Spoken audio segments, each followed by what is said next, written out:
after 1943, things seemed to get much calmer. I guess the Navy were getting to grips with it, and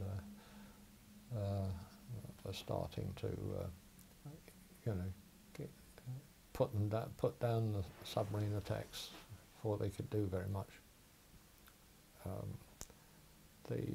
But certainly, I think the worst year was probably 42. From what I remember, 42 and 43.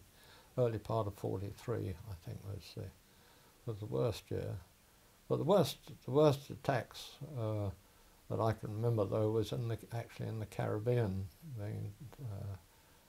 where they sunk. There are only 12 out of 29 ships surviving, and within quite a short time, and that was an example of what a wolf pack could do. And the Germans had 4-engine Condor aircraft, and as we got into southwestern approaches, we were generally, well, quite often a convoy would be attacked by about 12, usually 12 planes flying in a loose formation. They were too high to hit with anti-aircraft fire, but they were surprisingly accurate in their bombing. And I can remember on one occasion there were about 3 or 4 ships left sinking after they made one pass. So they were fairly accurate in their bombing, which I found surprising, really, considering they were at quite a height. The next day we were attacked by this flying boat, this Italian flying boat, which we shot down.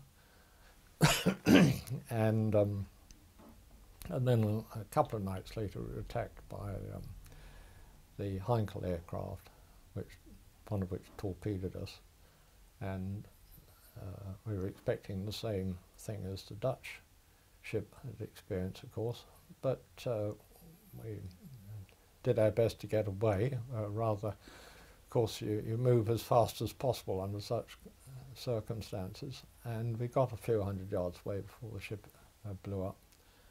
The aircraft was still around, and the corvette that picked us up was still firing at aircraft when they could see them, of course. Yeah. So, of course, they it took us into Algiers. I think it took us about a day to get there. They didn't have any spare food, of course, because corvettes were very crowded, small ships, and so we huddled on the deck. We were glad to be picked up anyway, so we didn't mind that.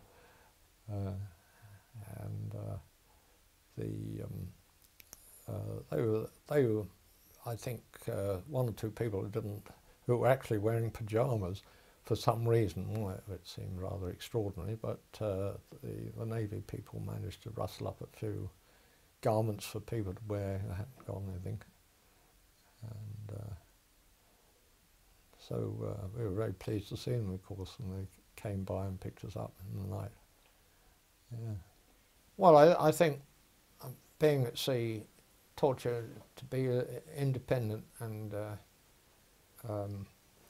to cope with things, you know, which was expected. You know, you weren't, you didn't just, you were expected to cope. You saw something needed doing, you had to do it, and that was the atmosphere at the time.